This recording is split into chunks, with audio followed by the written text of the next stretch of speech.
Welcome to Returning to Spirit. This is the beginning of a 4-day workshop that you signed up for, and welcome to the space that we're going to hold for each other for the next 4 days. I'd like to do an introduction where I'll introduce myself, and then each one of you will introduce each other. But the purpose of this is to create a sacred space. And the sacred space is something really meaningful. And so I ask that everyone be mindful of what you say and how you present yourself. So one of the things that we asked you at the before you came to the workshop was to bring a little memento, something that you can bring forward with you to hold the space. So in the middle of our room here, we have a little blanket, and the blanket has some items in it that are special for all the trainers who are here. And we're going to add whatever you brought with you. So when you introduce yourself, I invite you to come and place it on the blanket. We'll call it an altar for this time. So my name is Lynmarie Manitowabi. Bizon dendam deshnakas makwat dem makumkong donjaba. And I live and work in Sioux Lookout, Ontario. I've been there for the last 17 years. And I'm really happy to say that I had my first Returning to Spirit workshop some 2012, I believe it was. And at that time I was looking for workshops that would assist people who've been through residential school, so residential school survivors, and identifying things that would help them.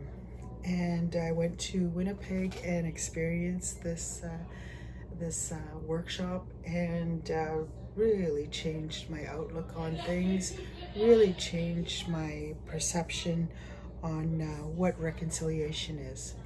And that's why you're here.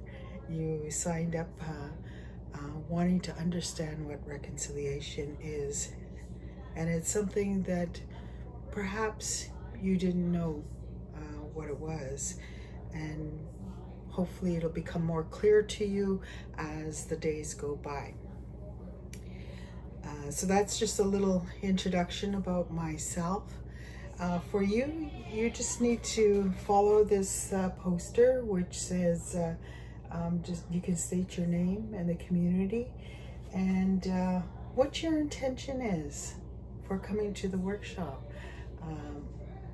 Initially, my intention was to look for a workshop that would help residential school survivors come to terms of what happened.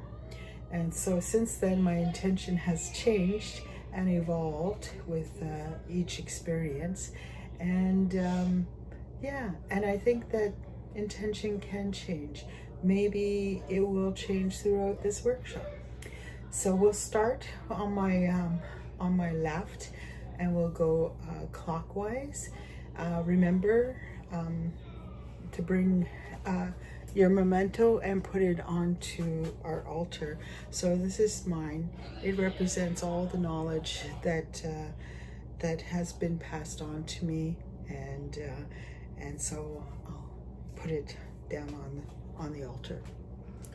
So please, next. Thank you. Thank you very much, everyone, for sharing your name.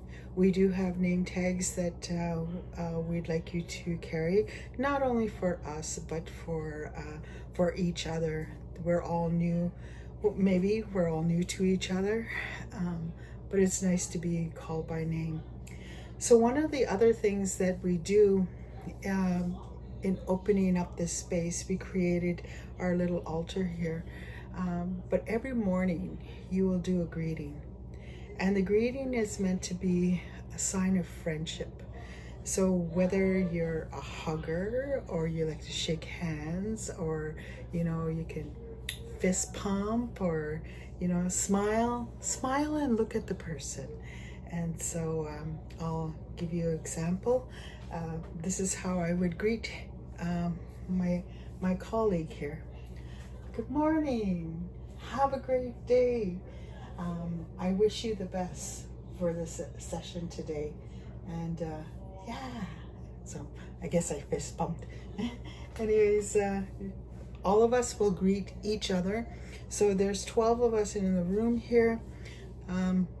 Maybe count yourself how many greetings you've done so that you don't miss anyone. So let's take that time now and greet each other, offering each other friendship and respect. Thank you. Blah, blah, blah. We've done that. I created the sacred space. All right. So wasn't that beautiful? That's our opening ceremonies. And it's important to have a beginning. And this opening ceremony represents the beginning of a little journey that we're going to have together. And each workshop, or each day even, has a beginning, a middle, and an end. And that's our format for the next few days. Each day will begin in the same way with greetings, and each day will take part in activities and group processes that will enhance our journey or keep us safe in our journey. So it's like, yeah, and at the end of the day, we're going to have homework every evening, and so that will be the end. But if you think about this, these 4 days as sort of the big picture, so this is our beginning. Maybe day we'll begin the middle, by this afternoon, and day 2, day 3, and day 4, and we'll finish our time together on day 4, which will be the end, and we'll honor our mementos that we have here by bringing them back to where they started. So yeah, I'm really happy to be here, and I want to emphasize how important it is to keep this space sacred. So one of the things in housekeeping here, we ask that you don't bring any beverages in the circle. We don't eat in the circle. We sit in the circle and have respect for each other's space. Sometimes sitting can be eating or drinking in the circle can be distracting, especially if there's a spill. So we want to make sure that we hold this space sacred. Also, we will honor your breaks. So each day we'll have a break at approximately 10:30, and we'll stop at noon for lunch, and then we'll have another afternoon break about 2:30 or 3 o'clock, and we'll finish the day. We'll end the day about 4:30, and we'll give you your homework. So that's some of the things that you can expect for the day.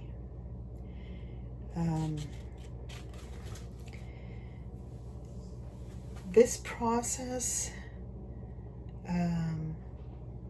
is held with safety and trust in mind for each one of you. We're going to learn about reconciliation, and that's the main purpose of returning to spirit, is that we identify what does reconciliation mean, or what does it mean to reconcile with something or someone, or life. And the purpose of this workshop is to empower you to reconcile with you and reconcile with other people around you and life. So there's this, we call this model of reconciliation with you in the middle. And then the outer circle is divided into thirds, which is the others, you with others, you with you, and you with life. So we're going to look at those three relationships that are key in, they're key in discovering self, discovering what you need in life to keep moving forward and doing the things that you need to do to be healthy. So going back, you know, in the past, something may have hurt us or caused us to see ourselves differently. A hurtful conversation or an event that might have changed our relationship with ourselves and changed our relationship with others, whether it was family members, and how we thought about life. So things can happen to us in very non-assuming ways, and we don't think about those things right away until we develop a deep awareness of ourselves. So many things can happen to us in life. Many things can happen to us in life. And the thing is that we go through life, and believe it or not, we carry it.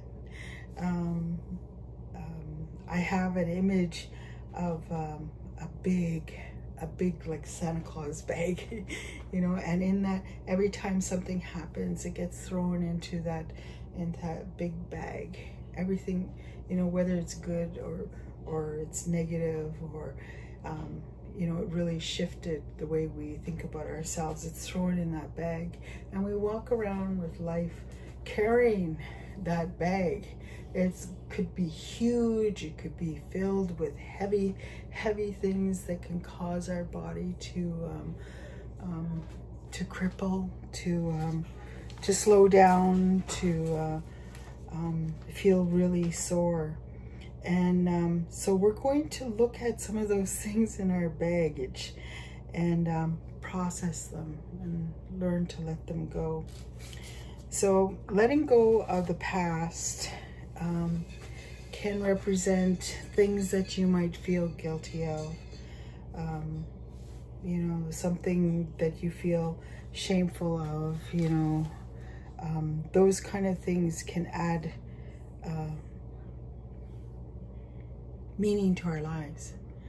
So for example, I remember standing in a classroom, and this was an old school. It was a old school, and I was probably one of maybe two Native students going to this school, just me and my sibling, and I was just small. I was maybe 4 years old, but I was asked to stand and say something in front of the classroom.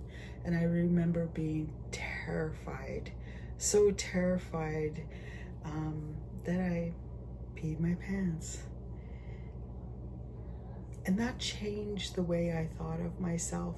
Or maybe it was something that happened before that changed, that gave me that fear inside. But it really changed the way I was able to be in front of people, be in front of the classroom. You know, I carried that for a really long time. And so it's like you know, something happened to me where I thought, oh, something's really wrong with me. You know, it's not normal to be this scared. And I did things to protect myself. I remember being such a loner, and that's the way I protect myself. And throughout this process, I discovered that when I'm in a state that's, I guess, triggering or uncomfortable, I will go and I will be by myself. That's one of the things I discovered about this process, and learning that I was not good enough and that I was not worthy. And it affected the way that I interacted with people. So making friends in grade school was very difficult, and I always thought I wasn't worthy of friends, that people saw me as different or weak, or they saw me as like I withdrew from things that could have happened in school, because looking back, I had opportunities that I could have, I don't know I don't know what I could have done, but it's like it really affected my relationship with others. It affected my relationship with teachers. It affected my relationship with education systems and such. So an event that happened really hit me powerfully, as an individual, as within myself, the way that I thought about myself and the way that I interacted with people. And it came to be that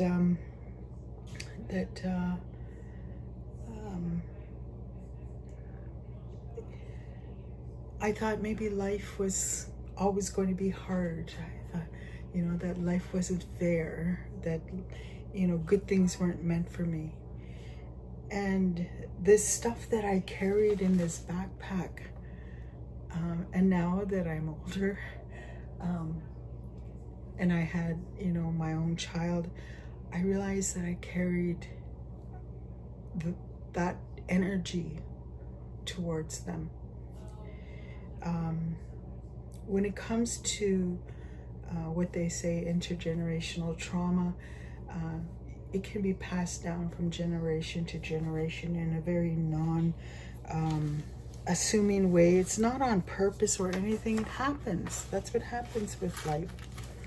So with our journey for the next few days, we're going to, what you call, unpack some significant events in our lives, and how it affect what we believed about ourselves and what we believed about others around us, or how we thought maybe they thought of us, and what we believed about life.